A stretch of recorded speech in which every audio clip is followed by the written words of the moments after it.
আরে শালা তো একটা বদমাস, এমন কোন চাউরামি নাই যে এই শালা করে নাই। শাকিব খানের প্রাক্তন স্ত্রী জনপ্রিয় নায়িকা অপু বিশ্বাস হঠাৎ লাইভে এসেছেন। চোখে জল, গলায় কান্না, হাত কাঁপছে। তিনি সরাসরি বলছেন, শাকিব খান আমাকে দ্বিতীয় বিয়ে করতে বাধা দিচ্ছেন। কি বলছেন তিনি? কেন এত কান্না? কি গোপন কথা লুকিয়েছিল এতদিন? ক্যামেরার সামনে এসে অপু বিশ্বাস বললেন, আসসালামু আলাইকুম সবাইকে। আমার ভাই বোনেরা, আজ আমি আর চুপ করে থাকতে পারলাম না। অনেকদিন ধরে সহ্য করছি, কিন্তু আজ আমার বুক ফেটে যাচ্ছে। শাকিব খান আমার প্রাক্তন স্বামী, আমার ছেলের বাবা। তিনি আমাকে দ্বিতীয় বিয়ে করতে বাধা দিচ্ছেন। আমি তো আর তার স্ত্রী নই। 2018 সালে আমরা ডিভোর্স হয়েছে। ছেলে জয়কে নিয়ে আমি নতুন করে বাঁচতে চেয়েছিলাম, কিন্তু উনি বলছেন আমি বেঁচে থাকতে অপুকে আর কোনো পুরুষের সাথে দেখতে চাই না। আপনারা জানেন আমি কত কষ্ট করে এতদিন একা সংসার চালিয়েছি। সাকিবের সাথে বিয়ে হয়েছিল 2008 সালে। তখন আমি অল্প বয়সী, আবেগে ভেসে গিয়েছিলাম। সিনেমার শুটিংয়ে প্রেম, গোপন বিয়ে, তারপর সন্তান, সবকিছু ঝড়ের মতো এসেছিল। কিন্তু ডিভোর্সের পর আমি ভেবেছিলাম এবার শান্তিতে থাকবো, জয়কে মানুষ করব, নিজের ক্যারিয়ার নিয়ে এগোবো। কিন্তু না, শাকিব খানের ছায়া এখনো আমার জীবন থেকে সরেনি। আমি যখনই কোনো ভালো প্রস্তাব পাই, কোনো সম্মানিত মানুষের সাথে কথা বলি, হঠাৎ ওনার ফোন আসে। গত সপ্তাহে একজন ব্যবসায়ী ভদ্রলোকের সাথে আমার পরিচয় হয়েছিল। উনি জয়ের জন্য ভালো বাবার মতো হতে চেয়েছিলেন। আমি খুশি হয়েছিলাম, কিন্তু পরদিনই সাকিবের মেসেজ, অপু তুমি যদি এগো তাহলে জয়কে আমি নিয়ে নেব, আইনি লড়াই করব। তুমি জানো আমার কত পাওয়ার। আমি কি করব? আমি তো মা, জয়কে হারাতে পারবো না। আজ লাইভে এসেছি কারণ আমার আর কোনো উপায় নেই। সবাই জানো, শাকিব খানের স্ত্রী হিসেবে আমি যতদিন ছিলাম ততদিন উনি আমাকে ভালোবাসতেন। কিন্তু এখন উনি নিজে নতুন করে সংসার করছেন, নতুন নায়িকাদের সাথে ছবি তুলছেন, কিন্তু আমাকে একা রেখে দিয়েছেন। আমি তো মানুষ, আমারও তো জীবন আছে, আমারও তো সুখ চাই। দ্বিতীয় বিয়ে করলে কি হয়েছে? আমি কি অপরাধ করছি? আমার ভাই বোনেরা, আপনারা সবাই আমার পরিবার। আজ থেকে আমি লুকিয়ে থাকবো না। সাকিবে যদি সত্যিই আমাকে বাধা দেন, তাহলে আমি আইনের দ্বারস্থ হব, আমার ছেলের ভবিষ্যতের জন্য লড়ব। কিন্তু আজ আমার কান্না থামছে না, কারণ কারণ আমি এখনো সাকিবকে ভালোবাসি। হ্যাঁ, বলে ফেললাম, ডিভোর্স হয়ে গেছে, কিন্তু হৃদয় তো সইতে পারে না। উনি যখন বলেন আমি বেঁচে থাকতে না, তখন আমার মনে হয় তাহলে কি আমি চিরকাল একা থাকবো? জয় বড় হবে, বিয়ে করবে, কিন্তু আমি? 2017 সালে যখন আমাদের বিয়ে প্রকাশ্য হয়, পুরো দেশ উন্মাদ হয়ে গিয়েছিল। আর এটা যদি ইন ফিউচার আমার বাচ্চার উপরে মানে কোনো একটা এফেক্টেড হয়, আমি সবকিছু চিন্তা করে ভাবলাম যে সবাইকে জানানো দরকার। আজকে বা কালকে একদম তো আমি জানাই। সাকিব বলতেন, অপু তুমি আমার জীবনের আলো, কিন্তু আজ উনি আমার জীবনের অন্ধকার হয়ে দাঁড়িয়েছেন। আমি কয়েকদিন আগে একটা সাক্ষাৎকারে বলেছিলাম অল্প বয়সে বিয়ে করাটা ভুল হয়েছিল, কিন্তু সেটা ভুল বলতে গিয়ে আমি নিজেকে আরো বেশি কষ্ট দিয়েছি। সাকিবই সেই সাক্ষাৎকার দেখে রেগে গিয়েছেন। উনি আমাকে ফোন করে বলেছেন, তুমি যদি দ্বিতীয় বিয়ে করো তাহলে আমি তোমার ক্যারিয়ার শেষ করে দেব, তোমার ছবি আর কেউ প্রডিউস করবে না। ভাইয়েরা, এটা কি ন্যায়?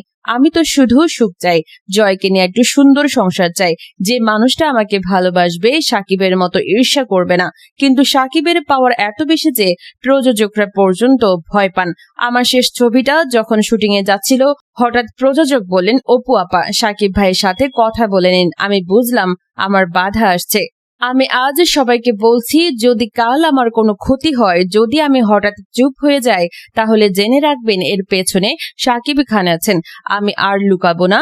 জয়ের জন্য, নিজের জন্য, সব মেয়েদের জন্য যারা একা লড়ছে, আমি লড়বো। আপনারা সবাই দোয়া করবেন, লাইক করুন, কমেন্ট করুন, বলুন আমি কি করব। সাকিবের বিরুদ্ধে কি লড়াই করব, নাকি চুপ করে থাকবো? আমি আপনাদের উত্তরের অপেক্ষায় আছি। সাকিব, যদি তুমি দেখো তাহলে জেনে রাখো, আমি তোমার ভয়ে আর থামবো না। আমার জীবন আমার। অপু বিশ্বাস বাংলাদেশের চলচ্চিত্র অঙ্গনে একজন জনপ্রিয় অভিনেত্রী ও মডেল। তিনি ডালিউডের অন্যতম সফল নায়িকা হিসেবে পরিচিত। বিশেষ করে শাকিব খানের বিপরীতে তার জুটি দর্শকদের মধ্যে ব্যাপক জনপ্রিয়তা লাভ করেছিল। শৈশব ও কৈশোর কেটেছে বগুড়ায়। ছোটবেলা থেকেই অভিনয় ও নাচের প্রতি আগ্রহ ছিল। দশম শ্রেণীতে পড়াকালীন দূর সম্পর্কের এক মামার মাধ্যমে চলচ্চিত্রে প্রবেশের সুযোগ পান। অপু বিশ্বাসের অভিনয় যাত্রা শুরু হয় সালে আমজাদ হোসেন পরিচালিত কাল সকালে সিনেমার অভিনয়ের মাধ্যমে এটি তার ডেবিউ ফিল্ম, যেখানে তিনি বাসন্তী চরিত্রে অভিনয় করেন। তবে 2006 সালে এফআই মানিক পরিচালিত কোটি টাকার কাবিন সিনেমায় শাকিব খানের বিপরীতে প্রধান নায়িকা হিসেবে অভিনয় করে বড় ব্রেক থ্রু পান। ছবিটি ব্লকবাস্টার হয় এবং অপুর ক্যারিয়ারকে নতুন উচ্চতায় নিয়ে যায়। একই বছর চাচ্চু ও দাদিমা সিনেমাতেও সাফল্য পান। 2007 সালে স্বামীর সংসার, আমি বাঁচতে চাই ইত্যাদি ছবিতে কাজ করে তিনি ধীরে ধীরে প্রতিষ্ঠিত নায়িকাদের তালিকায় জায়গা করে নেন। এই সময়কালে অপু বিশ্বাস টলিউডের অন্যতম শীর্ষ নায়িকা হয়ে ওঠেন। তিনি শাকিব খানের বিপরীতে 72টিরও বেশি সিনেমায় অভিনয় করেছেন, যা বাংলাদেশি চলচ্চিত্রের ইতিহাসে অন্যতম সফল জুটি হিসেবে বিবেচিত। তার অভিনয়ে সেক্সি বডি ল্যাঙ্গুয়েজ, আবেগীয় দৃশ্য ও বাণিজ্যিক আকর্ষণ দর্শকদের মধ্যে ব্যাপক জনপ্রিয়তা এনে দেয়। একসময় এক ঈদে তার 3টে সিনেমা মুক্তি পাওয়ার রেকর্ডও ছিল। 2008 সালে শাকিব খানের সাথে গোপনে বিয়ে করেন। দীর্ঘদিন গোপন রাখার পর 2017 সালে সন্তান আব্রাহাম খান জয়ের জন্মের পর প্রকাশ্যে আসে। 2018 সালে তাদের ডিভোর্স হয়। ডিভোর্সের পর অপুর ক্যারিয়ার কিছুটা ধাক্কা লাগে। তিনি কিছুদিন বিরতি নেন এবং ওজন কমিয়ে নতুন লুক নিয়ে ফিরে আসেন। ছেলে জয়কে নিয়ে তিনি একা সংসার সামলান। 2023 সালে নিজের প্রযোজিত সিনেমা লাল শাড়ি মুক্তি পায়। দীর্ঘ বিরতির পর 2025 থেকে 2026 সালে আবার সক্রিয় হয়ে ওঠেন। তিনি ওই ফিল্মেও কাজ করেছেন। সম্প্রতি তিনি বলেছেন, নায়িকা পরিচয় আমার বড় পরিচয়। নতুন সরকারের কাছে চলচ্চিত্র শিল্পের উন্নয়ন নিয়ে দাবিও জানিয়েছেন।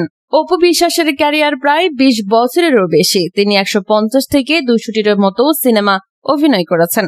তিনি 150 থেকে 200টিরও বেশি সিনেমায় অভিনয় করেছেন। শাকিব খানের সাথে জুড়ি তাকে সুপারস্টার বানিয়েছে, কিন্তু ব্যক্তিগত জীবনের ঝড়ের পরও তিনি লড়াই করে ফিরে আসছেন। বর্তমানে তিনি থ্রিলার ও শক্তিশালী চরিত্রে নিজেকে নতুন করে উপস্থাপন করছেন। তার সাফল্যের মূল চাবিকাঠি দর্শকদের ভালোবাসা, কঠোর পরিশ্রম এবং সময়ের সাথে নিজেকে পরিবর্তন করার ক্ষমতা। অপু বিশ্বাসের এই কান্না দেখে পুরো বাংলাদেশ কেঁপে উঠেছে। কমেন্ট সেকশনে সবাই লিখছে, অপু আপা তুমি লড়ো, শাকিব ভাই এটা কি করছেন। কেউ কেউ বলছেন এটা নাটক, কিন্তু অপুর চোখের জল তো সত্যি। এখন প্রশ্ন হলো, শাকিব খান কি সত্যি এমন বাধা দিচ্ছেন, নাকি এটা অপুর মনের কষ্টের প্রকাশ? টলিউডের এই ড্রামা আরো জটিল হয়ে উঠছে। শাকিবের পক্ষ থেকে এখনো কোনো প্রতিক্রিয়া আসেনি, কিন্তু সূত্র বলছে উনি এই লাইভ দেখে খুবই রেগে গেছেন। হয়তো আগামীকাল আরেকটা বোমা ফাটবে। আপনারা কি মনে করেন, অপু কি দ্বিতীয় বিয়ে করার অধিকার রাখেন? শাকিব কি সত্যি ছেলেকে ব্যবহার করে বাধা দিতে পারেন?